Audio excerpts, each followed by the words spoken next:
Not all pain is punishment. Sometimes it is a prompt to pivot. Not all pain is punishment. Sometimes it is a prompt to pivot. Good morning, good afternoon, and good evening, depending on when and where you are watching from. This is Professionals Daily Devotion with Olasukomi Okoifa. And as you can see on the screen, we want to look at something different again, starting from today. And we're going to be looking at from pain to purpose. And this morning devotion, this week devotion, is inspired by a good educator, like someone I can call a friend of mine, who wrote a book, Beautiful Scars. And she wrote this book out of the fact that she lost someone and then she grieved. And then out of that came out this beautiful book. I'm just going through the first chapter, you know, just chapter, first chapter alone, I got the inspiration that you see, loss can come in different ways. And we're going to be exploring that. So I'm going to also be tagging her with this. We have one or two things to say about our book, but this is just very powerful for me this morning. Grace Amoka, thank you for this gift. And it has really inspired a lot of things. You see, pain isn't always a tear-stained tragedy. Sometimes pain walks into our office wearing power suit. You see, it could be failed proposal, a demotion you didn't see coming, a business that looked promising but collapsed, a promise that is just no longer there, the death of someone that lit your fire but left you cold. You see, for Grace Amaka, it was the death of her sister. She has done a lot of videos on this. I think 2 videos I've seen so far now.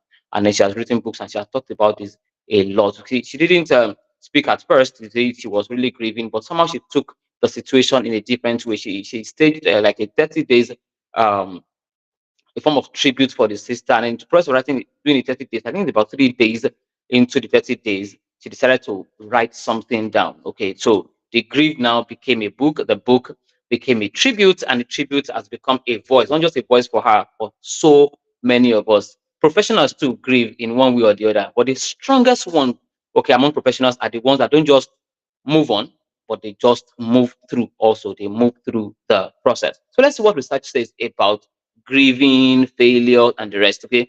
Teams that pause to reflect after failure experience 42% faster recovery and better decision making than those who rush through it. That's Harvard Business Review in 2022. I take that again.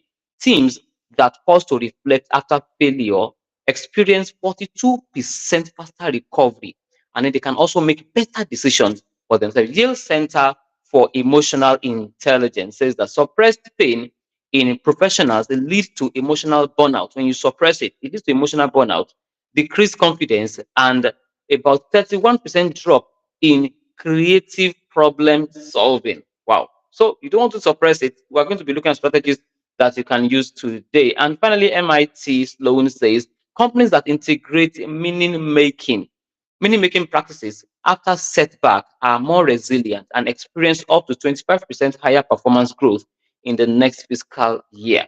So how do we go about it? I mean, the beautiful one, beautiful one. I mean, so many people will go through pains in life, losses of one thing or the other, and then what they do is to just gather pity party, gather people around them, and then they start grieving, that cursing, start regretting. I mean, start complaining. You see, the more you do that, okay, the more you kill your creativity. I know this firsthand. I know this very well, and I avoid it as much as possible to throw pity party, gather around me and tell me, yeah, sorry, disappointed you are. Yes, no, no, no, no, no. You face disappointment, you move on through it. You know, somebody said when life throws lemon at you, make lemonade out of it, and then someone said, make demand for chocolate, throw it back and demand for chocolate. So your response matters in this. So let's look at some 5 strategies, okay, to pivot from pain to purpose.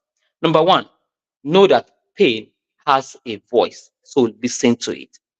Pain has a voice, it's telling you something. See, don't be in a hurry to bury what is trying to build you. See, it's very painful, but don't be in a hurry to bury it.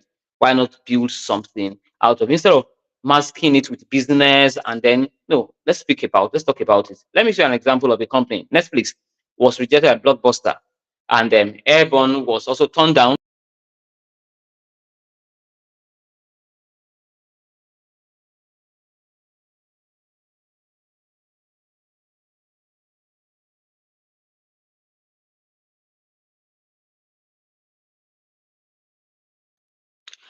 Sorry for that break in transmission. Okay, I'm going to be very fast to avoid this again.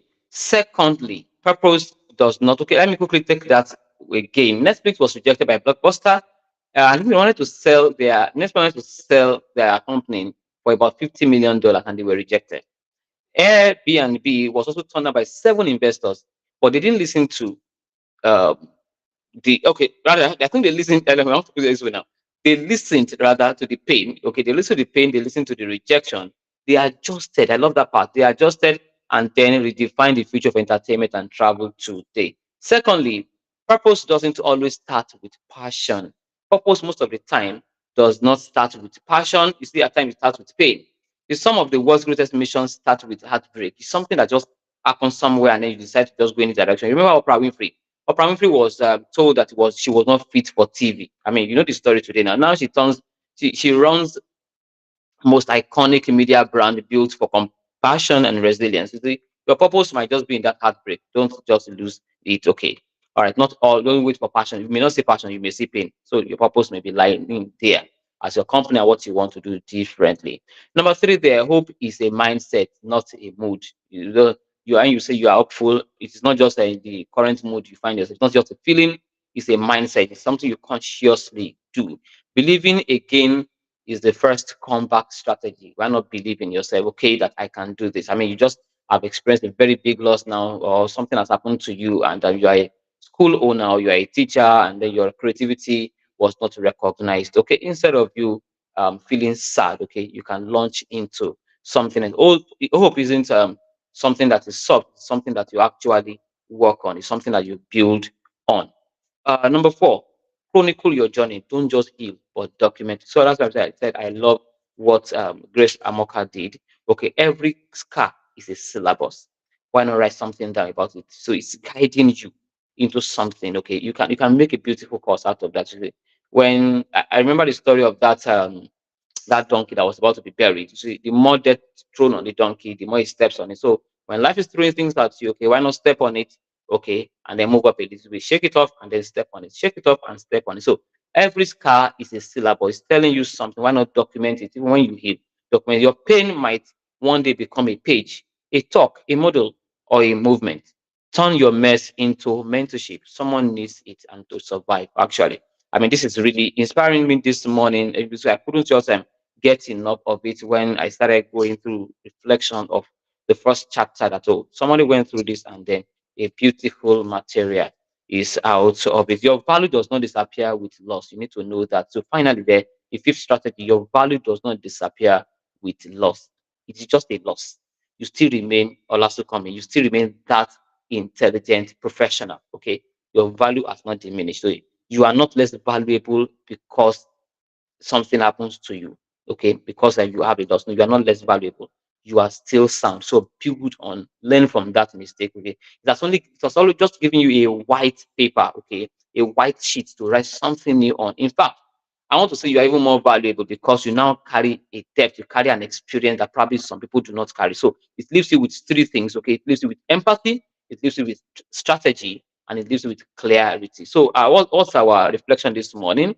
So, the question: what pain or failure have you buried instead of processing? You want to bring it up. What is that pain trying to teach you about the next level? And could you come back to be someone's survival manual? Okay, ask that. And your action today is just think about 10 minutes. I mean, this is a holiday for some of us. Holiday is also coming too very soon. Okay, why not take 10 minutes? Okay, it's either to write or record that pain and see what can come out of it there. Thank you very much for listening this morning. I will still listen to this and listen to this again. I'm really inspired by myself this morning.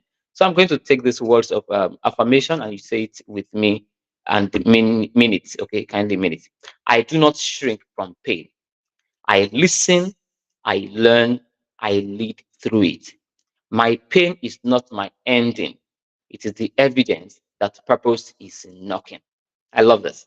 Thank you very much. Tomorrow we'll continue with another. I'm going to read another chapter of this book again, and then we'll come back to also make it relatable to the world of business, the world of professionals, and the corporate world. Thank you and remain successful.